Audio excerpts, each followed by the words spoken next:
field to be so involved in the offense right now? Yeah, it's a blessing. Obviously, we've got great receiving core, great players all around. So just being able to be a part of this offense, it means a lot. Were you reading blitz on that touchdown? We know Miller saw it, but did you see it as well? Yeah, obviously you kind of see it out of the corner of your eye, but and so I tried to get into the route a little bit quicker than I typically would have, but all in all, I'm just happy to get it. What'd you make of Jacoby's performance today? 10 catches, career high, 2 touchdowns. He played really well. Yeah, Jack's special. Everyone on the team knows it. We've all seen it, throughout his entire career at SC. So just being able to see him, get on the big stage and perform the way he does, show out, it's really cool. Do you guys kind of talk about like someone establishing themselves as a number 1 receiver? I know everyone's so close, but today he felt like he kind of established himself as a number 1 receiver. Is that a competition between you guys? That's something you talk about at all? No. I think all of us are great receivers in our own right. All of us bring something different to the table, and I think all of us, kind of have our days. So, I wouldn't say, I wouldn't say so.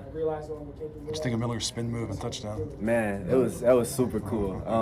Obviously, how good of an athlete Miller is, but honestly, I didn't even know he had that in the bag. So being able to see that, and obviously, super gutsy, a super gutsy play, a super gutsy performance. Obviously, knowing he was going to get hit, it was super cool. You guys had a big time of possession advantage and a play advantage, even though you were losing at halftime. How much of that showed up in the second half as Wisconsin kind of wore down? Yeah, obviously, I think we kind of took advantage of our time of possession. We came in the locker room at halftime, and we had acknowledged that we had, dominated that. But we just shot ourselves in the foot. We had 3 turnovers coming into halftime.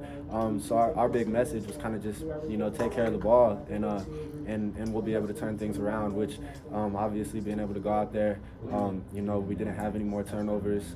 We were able to take care of the ball, which was big in the second half. Could you tell their defense was getting tired in the second half?